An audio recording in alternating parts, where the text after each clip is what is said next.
Good morning, and welcome to Rosenblatt's fourth annual Tech Summit. This is the age of AI. My name is Kevin Cassidy. I'm one of the semiconductor analysts at Rosenblatt, and it's my pleasure to host a discussion with Adeia's Chief Technical Officer, Serhad Doken. Serhad and his team develop intellectual property for the media and semiconductor market. They're the guys that are looking around the corner at what features are next in media content and usage, and most of that being driven by AI. Serhad will start with a general overview of Adeia and their approach to developing IP, and then we'll go into more details with a discussion, and it's open for questions from the audience. You'll see at the bottom of your screen a place where you can write in the question, and I'll read that question for Serhad. So with that, I'll hand it over to Serhad. Thank you for being here, Serhad. Thank you, Kevin. Really happy to be here on this 19th day of the month. I was born on the 19th, not just in August. So I want to flash the safe harbor statement here for a few seconds. I'm glad you're seeing that and you got all of that. I just want to touch on Adeia. I realize perhaps not everybody heard of us. We are relatively new. It spun off Xperi less than 2 years ago. We are listed on NASDAQ, but we've been around for 30 years or longer. And during that time, we have generated over $10 billion in licensing revenue. So we invent, develop, and license innovations that advance how people live, work, and play. Our business today is in two primary areas, media and semiconductor business unit. Our portfolios contain over 11,500 patent assets, and we currently have over 100 active customers. Our revenue last year was $389 million. In addition, I'd like to say we have a highly profitable cash generative business model that consistently produces over 60% operating margin. Since our topic is artificial intelligence, I want to just make a couple of statements. We believe AI is not a fad, but a secular megatrend that will be shaping technology, different business verticals for decades. At Adeia, we invest in R&D for the long term, and we are committed to the development of AI. AI is a horizontal technology, tool for automation, productivity, and manifests itself in various categories such as computer vision, natural language processing, thanks to the advances that are happening in machine learning. AI is not new to Adeia. For instance, we had acquired a company, Webo, in 2015 that was a pioneer in the natural language processing space, starting as early as in 2005, 2006 timeframe. That is kind of the pattern for Adeia. We start working on tough problems decades before their final deployment. They had built products that enable, for instance, talking to your remote to search for movies. In addition to personas, fingerprinting, name entity recognition, they invented the chain of thought concept that you see in current large language model-based applications that people enjoy, asking questions in a threaded and cascaded fashion. Therefore, we have substantial natural language processing assets in our portfolio.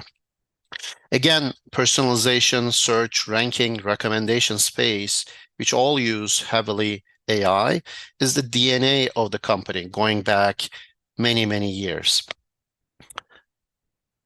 So I wanted to just show how we see the artificial intelligence technology stack. AI systems traditionally did either classification, detection, or prediction. Latest major advances added the generative capability. Now, when we look at the AI stack, we have come a long way since the early transformer architecture paper, and it was tied like attention is all you need. That was in 2007. That's how we got into the generative world. Industry discovered that rather than backpropagation, we can use GPUs to improve training performance for every input token. Later, Google had the bidirectional encoders in 2018. This progress of unsupervised training and the attention layer of the transformers unleashed the impressive performance of large language models using generative pre-trained transformers, otherwise known as GPTs. So their performance is much better than earlier chatbots that we have tried and used. So what is different now? What is different is users feel empowered because now they have the capability of using a prompt and they can try a lot of things that they could not before. Before, AI was something that happened behind the screen in the back end somewhere, and you didn't know that it was there. For instance, search is all AI, and at Adeia, search is a strong point of our IP portfolio. Now that users have access to prompting, they enjoy this new UI improvement. Reinforcement learning via human feedback has also been very helpful, and people are experimenting, getting different results for different prompts. Now, on the text-to-image generative side, we have diffusion models used for text-to-image, and recently text-to-video is also happening. So the way that works is you take an image and you add random noise, and then reverse the process and understand the significance parts of the image and create tokens and embeddings for your model. So think about the complexity that these large language models need today, right? So if you look at the current products out there, right, the amount of information that they have accumulated is, Kevin, you and I sitting down 8 hours a day and reading 170,000 years of books, right? That much material. That is 10 to the power of 13 complexity. Language is actually low bandwidth. Yes, certain words are loaded, but it is relatively a form that carries little information.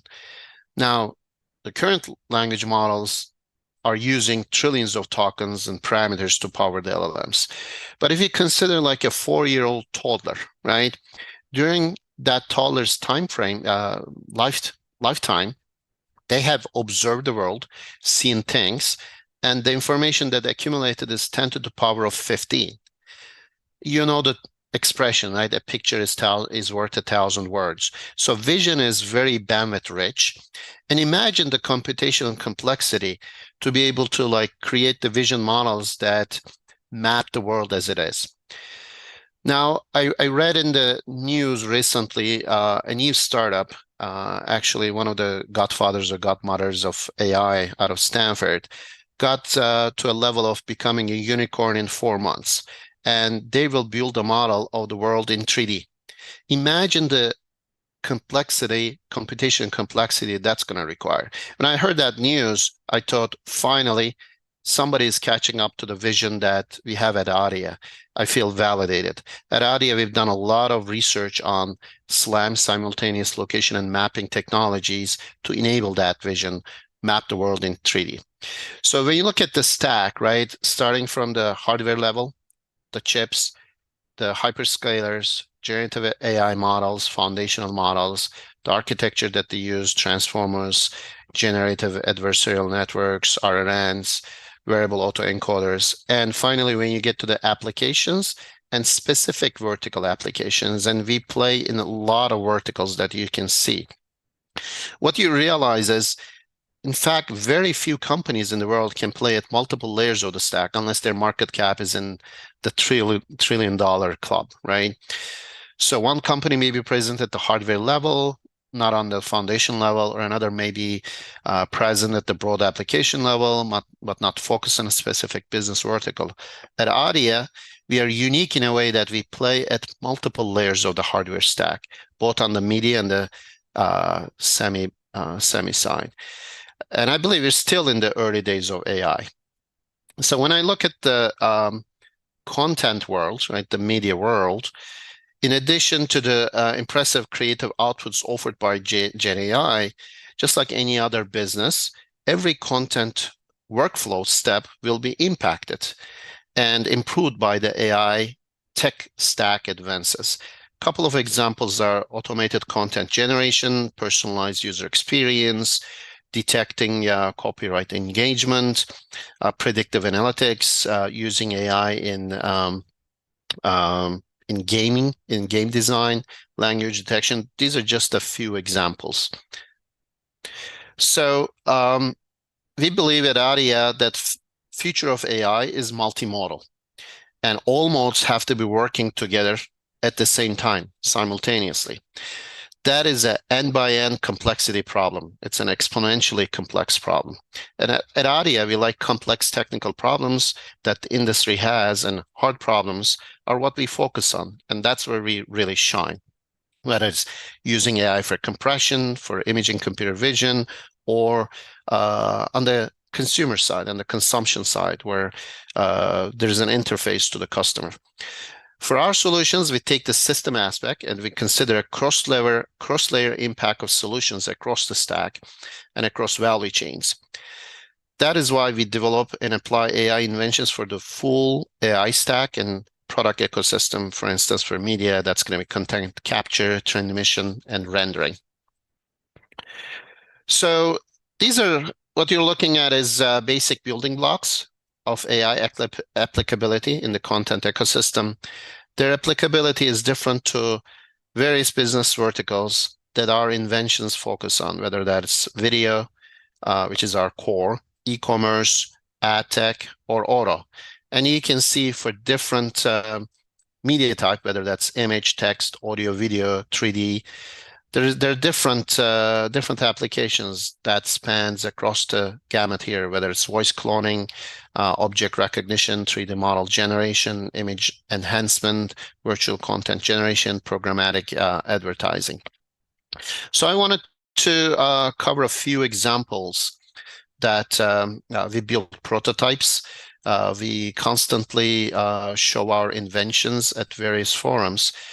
This first one is about using AI in e-commerce in shoppable video, where we can identify objects that may be available for purchase or that people want to advertise. And we identify them, and then we enable users to get information about them, and in fact complete a purchasing transaction if they'd like to buy that item. And we also consider a lot of aspects of removing friction about how you complete that transaction. So we add a lot of payment-related inventions. Here you can see whether there's a bag for sale, there's a shirt for sale. And this one is particularly for advertising. By the way, we won the TV of Tomorrow award with this prototype. This one is related to advertising, right? There's a pet food advertising, but let's say if you have posted pictures of your cat on social media or somewhere else, you're going to find that, and advertising is going to look like it is your cat in that advertising. Another one is we call this capture the perfect shot with AI. For instance, I can give the prompt, hey, take a picture when that crocodile is biting the leg of that deer. So what we do is we convert that command, which is a prompt, into a vector form. And then while the camera is capturing the frames of the video, we do a cosine similarity analysis. And when the prompt is matching what is being seen in the frame is very close, that's when we capture a picture of what's happening. And this is unlimited. You can put any prompt. Let's say you want to take a picture when everybody's jumping and everybody's smiling. So that's one of the inventions that we have in the imaging time frame. And another one here is, for instance, you're watching a game, and you, rather than listening to the current commentator, you really enjoy the commentator from the past. You can pick whoever that is, and we're gonna clone their voice, and they're gonna tell you the game as you enjoyed in the past. I also want to make a couple of forward-looking statements because the title of this session, The Age of AI, and the age is just starting. In terms of where we're going in this bigger AI journey, the large language models is all the hype today, but in the future, small language models will be bigger. Quality and size will be more important than exponentially scaling up to tens of models, tens of trillions of tokens. Like we're going to have small language models that satisfies our needs in a day-to-day fashion. For instance, if I have a problem with my car, I know not many people even have their manuals at hand, right? Sometimes they can find it, sometimes they cannot find it. It would be really nice if I can just ask a question to my manual. Hey, how do I replace this battery? That would really come handy for my wife. Or how do I fix this? So these kind of purpose-built models are going to be much more prevalent going to the future. And currently 80% of the energy goes to training the models and 20% in inference. I think we're going to see that flip over because there will be much more users. So then inference is going to take 80% of the computational cycles as the queries go up. And what is going to be important is the speed and the compatibility and the privacy aspects. So we're going to have to run some of these AI models on the edge. So edge's importance is going to come into the picture because if I didn't want a picture to flow from my device all the way to the cloud due to privacy reasons, I need to be able to have the vision model run on the edge. And security is going to be important because you don't want your business's models, neural network weights to be open or to be even manipulated or fooled. So security is going to come up as a very important item. And you see the early innings, green shoots of people saying, wow, okay, that's important. We got to really pay attention to that and invest in that. We already have a retrieval augmented generation method. For instance, if you train the model with information up to, let's say, November 2022, but then the answer you're really looking for is in a document that is beyond the capability or the age of the model. And you want to be able to pull in some information, let's say, from your business's private data store.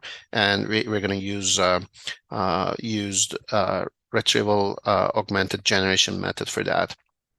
And eventually, we're going to move on to AI models, getting really good at reasoning. I think there's a path to artificial general intelligence. I know everybody defines general in a different way, but I see a path. So with that, I will stop my presentation and we can move on to the Q&A section. Yeah, thanks, Serhad. That's great. I just wanted to go into a few details, maybe going back first to the corporate overview. You had mentioned you have 11,500 patents currently. What is your team made up of? What kind of engineers are these, or how many engineers, how many PhDs, that kind of data? Yeah, I mean, we're a small company. I mean, we've been called tiny but mighty. We're about 130 plus employees.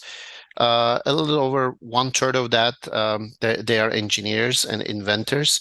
They work on advanced R&D projects, and that's all we do. We only work on advanced R&D projects. About 60% of the engineers hold PhD degrees, and their degrees are from major names such as Stanford, Caltech, Carnegie Mellon, to name a few. Engineers who have graduate degrees are north of 90%. And majority of the engineers have a couple decades, 20 years plus of experience. They hold about 50 to 100 patents average. Our top inventor has 600 patents. He's listed on the same list as Thomas Edison. And our advanced R&D team's past tenure includes major corporate R&D roles at major flagship companies, and some of them are like Amazon, Cisco, Sony, Disney, Google, Microsoft, Samsung, just a small subset. And our focus is to invent solutions for the problems that the industry is going to have maybe 3, 5, 10 years down the road. And sometimes they may not even know the problem that they're going to have, and we're already working on a solution today. With our inventions, our focus is to enable or unleash new products, services, and even technology ecosystems. Great. And maybe just to cap that off, how many patents were filed last year, Jeff, from Adeia?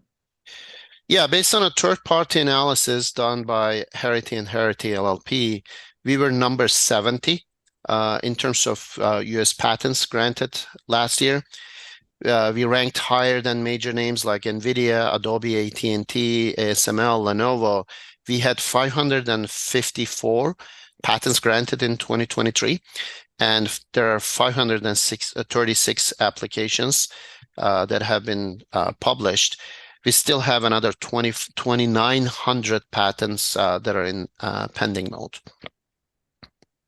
Okay, great. And what amazes me, so right now, I guess most people think of pay TV, and maybe that might be your largest segment, but now with the new platforms, you got handsets, you got tablets, all these different platforms. How do you design your IP to be able to address all of those? Like, do you have a foundational design first, and then it expands from there upward? Yeah, so the way that we look at a problem is maybe a little bit different than a product company is. We look at the problem from a system perspective, right? We look at every level of the technology stack, whether it's hardware, firmware, operating system, networking, user interface applications. And then we say, well, where does this problem need solution? That could be spanning multiple layers. So we look at a cross-layer optimization. From an AI perspective, we also look at, hey, do we need to invent something at the neural network level? Do we need to invent something at the model level? Do we need to invent something at the application of the model level? I mean, you listed several platforms like TVs, handsets, PCs. What you're going to see is you're going to see a lot of like intuitiveness in the applications interfaces. There's going to be actually like new platforms coming in. Smart glasses is going to be a very important platform, and that's going to leverage AI heavily.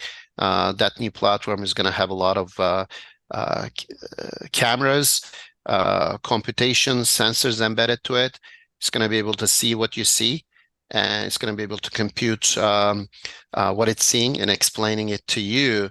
So we take it both top-down approach and a bottoms-up approach, meaning what would an application need for the lower layers to enable this new feature or service, as well as when we invent something at a lower layer, then we say, oh, okay, what is the implication of this for a potential application? Can this power a new feature service? So let's focus on that and create a lot of embodiments when we conceive new inventions. Okay, great. And you had mentioned that you've been actually recognizing language for many years, and now that large language models are available, and maybe if we use that as Gen AI, can one foundational IP work with all those different types of large language models? Like you had mentioned on your presentation, Llama and ChatGPT, that. Yeah. So in the foundational IP, I would say perhaps the basic, very foundational block is the neural networks, right? And then we evolve from that to convolutional neural networks, which got a better performance for content, right? For media, for imaging. And then, convolutional neural networks that use a feed-forward method, and the RNNs, recurrent neural networks, that use a feedback loop. Then we got into generative adversarial networks. They were very influential. But the current Gen AI, the major common thread there is the transformer architecture, right? And then you have heard that from current players in the world, like OpenAI and Anthropic and Cloud and Mistral. So another foundational block is fine-tuning those models and applying human in the loop of reinforcement learning, supervised learning. These are all foundational IP, but also it's going to depend on how low you want to go, right? You can design chips very specifically just to optimize the performance of large language models. So, but there's a need also, once you cover that foundational block, as you go up in the stack, right? What is a particular workflow in a particular vertical is going to need, and whether the foundational model or even the neural network satisfy that. And once you find the hole, then you say, okay, in order to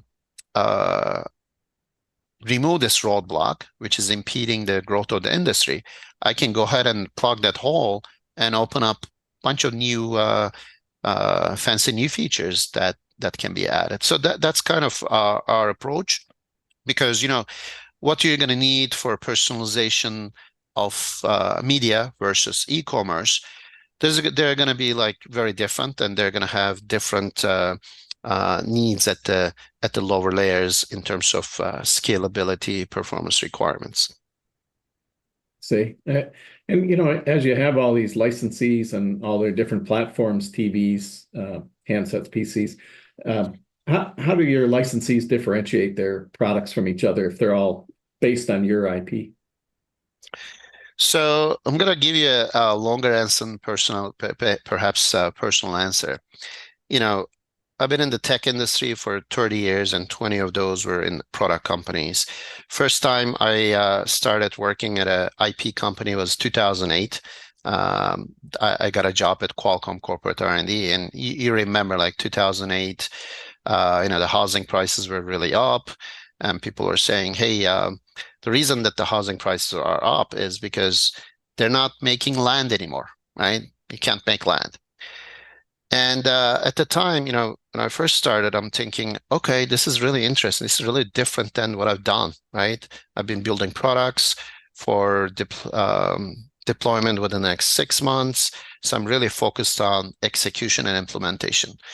What kind of a business is this? And I made an analogy because of the housing context in my mind. And I said, oh, I get it now, right?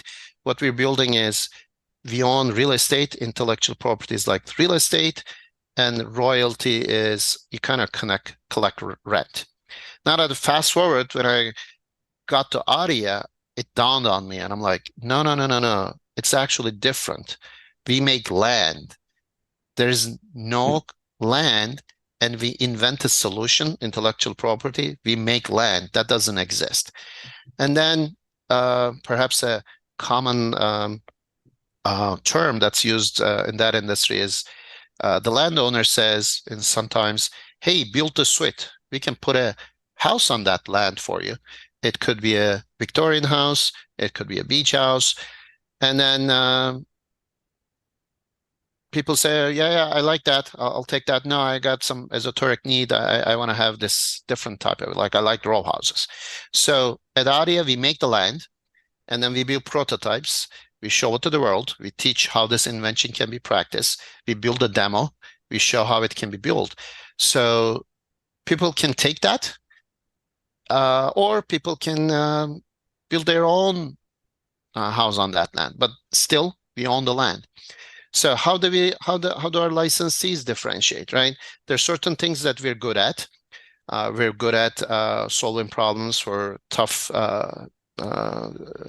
problems that the industry is going to have, and we make those solutions available to the licensees. But we're small, so we're never going to have a 10,000 people sales force, right? we are a B2B business, and most of our licensees are either direct to consumer, even when they're B2B business. They can take those solutions that they're going to license and then customize for their particular customer set. So they control the final customer touch point, and that's where they can differentiate as they go up higher in the stack at the application layer. I see. Yeah, good. And I guess while you're developing this IP, you're exchanging ideas with your customers. Is that right? Is that how you formulate? Maybe you have a general idea, but how does that interface go back and forth, and how many months or years is that discussion?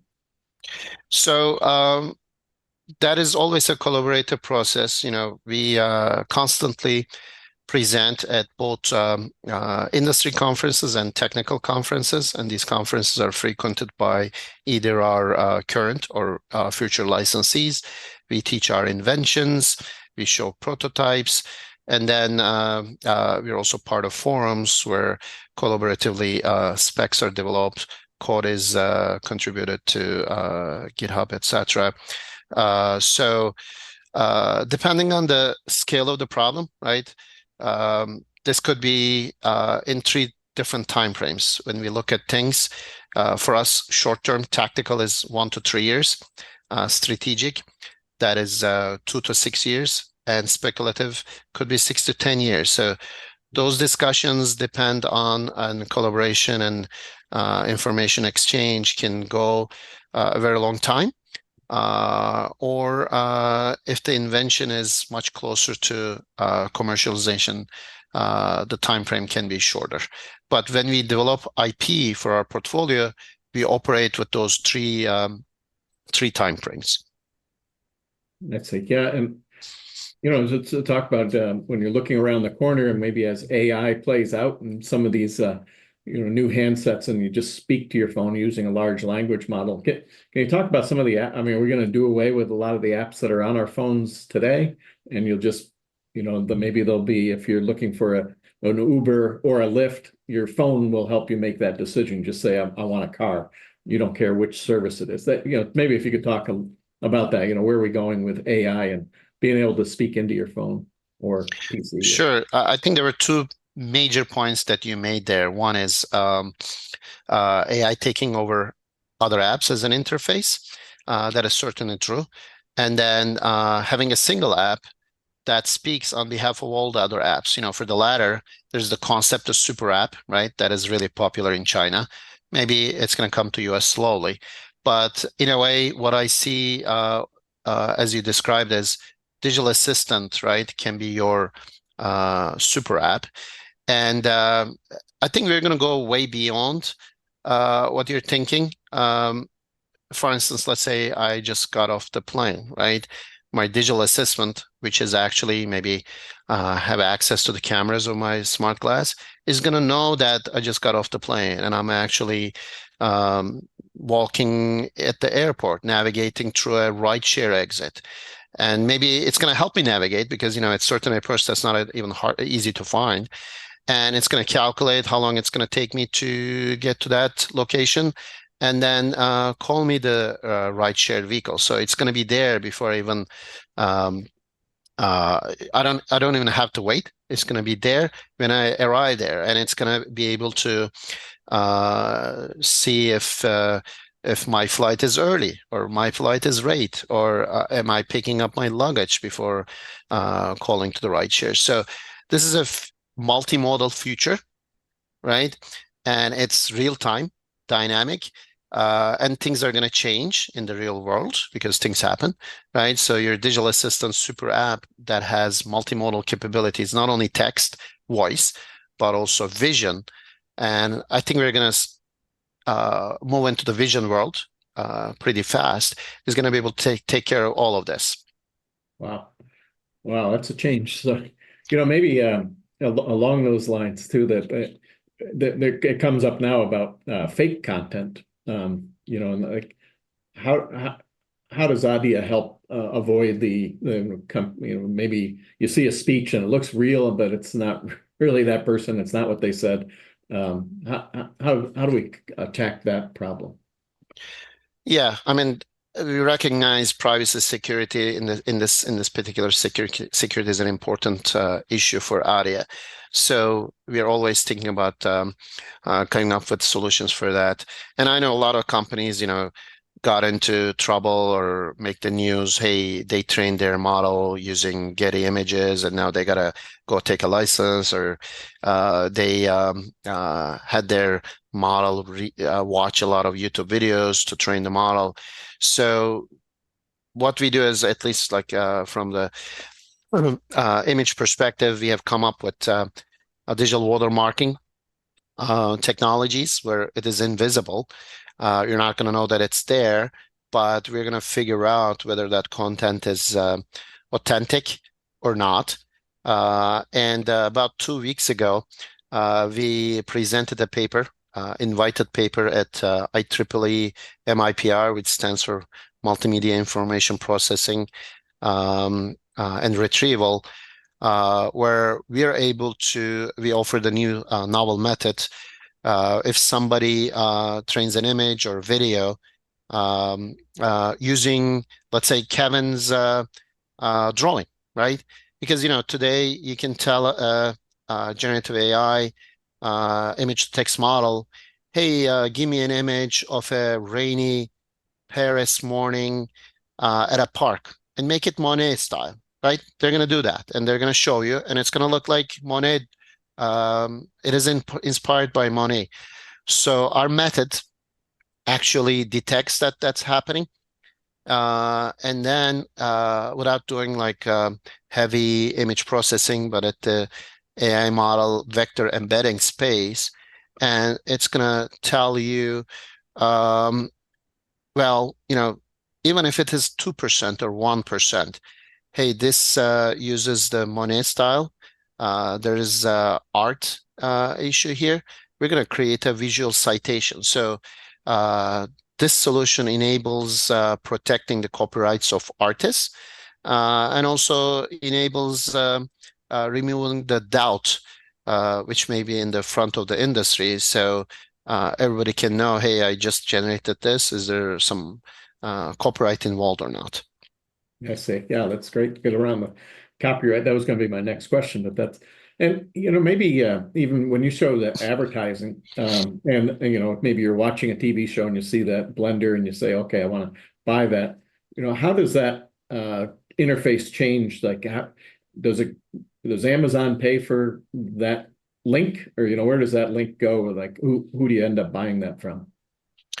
So, there can be many business models, right? I can get the product placed there for a sale, right? So I'm looking for a transaction. It doesn't have to be Amazon's product. It could be anybody's product. And then when we detect the object and then put in a link there, it could go to multiple websites to purchase it. And just like you do a page ranking in the search world, I can rank those based on whoever wanted to got placed at the top. Or another option, and our technology enables this, maybe I just want to place items into the background for brand awareness, right? Maybe I'm not interested in selling it right in and there because, the user is enjoying the content, but I just want to get some brand awareness and seed their mind with more information about my brand. I see. And how about maybe moving into gaming and even gambling, that you're getting into that stage. Can you talk about, what are some of the new experiences that you're working on for the gaming and even gambling online? Yeah, gaming is one of those verticals we pay a lot of attention to, and here's why. Whether you grew up in the joystick world, as I have in the 80s, or the console world, right? It is one of those activities that, like, different people from different age groups, demographics, they all bond around, right? So it's a very interactive and enjoyable experience. So the current paradigm is, you buy a console, you buy a game, or you enjoy your games on the mobile phone. What we're focused on is enabling a future where you're agnostic to the device, you're agnostic to the platform, the network, So you can play any game on any device, whether that's a really complex game, like a first-person shooter game, or a casual game. So cloud gaming is going to enable that. And I know there were a couple of false starts. And one of the reasons for that is being able to solve the latency issue. So we created IP to remove the roadblock of that for the industry. And I look at gaming actually in a much more broader view because the current games are now made by gaming engines, right? 3D gaming engines, like they're major players who enable that. And with the new gaming engine, now that is content generation, whether you're generating content for a game or you're actually making a feature film with that gaming engine, or you're building a digital twin for an enterprise, let's say for an industrial company. So we focus at the core horizontal technology that, hey, what is the problem here? How can we solve it? And what is the manifestation of that solution across these different industries? Obviously, gaming is going to be there, but the impact of that problem and the solution is going to be beyond the gaming. Another exciting one is we're going to see more and more advertising embedded into games, but they're not going to feel like advertising. Obviously, AI, we cannot forget it. You're going to have a lot of conversational AI in games. And I don't know, Kevin, if you're a serious gamer or not. Like my wife and daughter, they are serious. There are a lot of NPCs that's called non-playable characters, right? You play a game, there are all these objects, and then there's this NPC. And what is your interaction with that NPC? Those are also exciting moments for that industry in terms of monetization. Probably a lot of people in the audience, their kids experience with Minecraft and Roblox, and you can appreciate how addictive those can be. Yeah, gambling, betting is interesting. It is new for US, but it has been around in Europe for a long time. They're much more advanced. And again, we look at the betting from the perspective of with an eye towards the future of micro bets, right? I'm going to place a micro bet. Is this penalty kick going to be a score or not? Or is this going to be a 2-pointer shot and a 3-pointer shot? Or is it going to make it or not, right? You need to make a decision in the blink of an eye.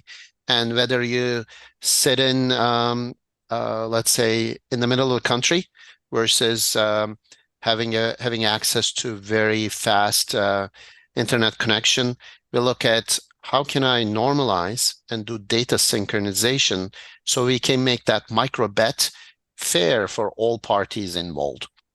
Those are the technical problems we focus on. And another one is, as betting becomes more popular, there could be bad actors infiltrating those platforms, right, in terms of money laundering. And we were focused on using AI to understand those patterns. If that's going on, we look at like anti-money laundering from a cybersecurity perspective as well. Okay, great. Time's gotten away from me, so we're down to 2 minutes. But I can't help but ask about the semiconductors. And last year we had Dr. Laura Mercamara at our conference talk about chiplets. And maybe if you could give us a quick update on hybrid bonding and chiplets and what Adeia is playing there. We got 1 minute to summarize that. Yeah. So Dr. Mirkarimi is an expert on this, but as hybrid bonding is being adopted in more products and high volume manufacturing, the ramp is underway at several leading semi manufacturers, and our Adeia team is focused on metrology development for high volume manufacturing. We shared how to increase the throughput without compromising on precision and accuracy. So we continue to work with our customers for early hybrid bonding prototype demonstrations and tech transfer in not only the memory, but also RF, image sensor, and logic markets in all forms of advanced packaging, whether it's 2.5D, 3D, and chiplet concepts. And Kevin, as a computer engineer, I'm very excited how the computing paradigm changed over the last 30 years.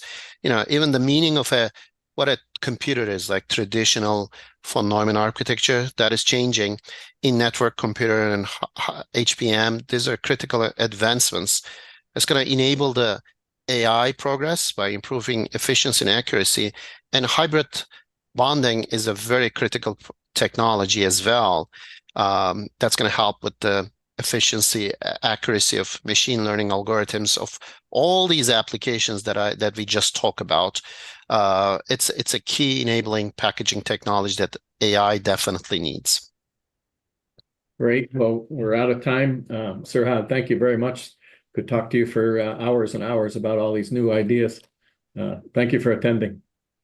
Thank you, Kevin, for having me here.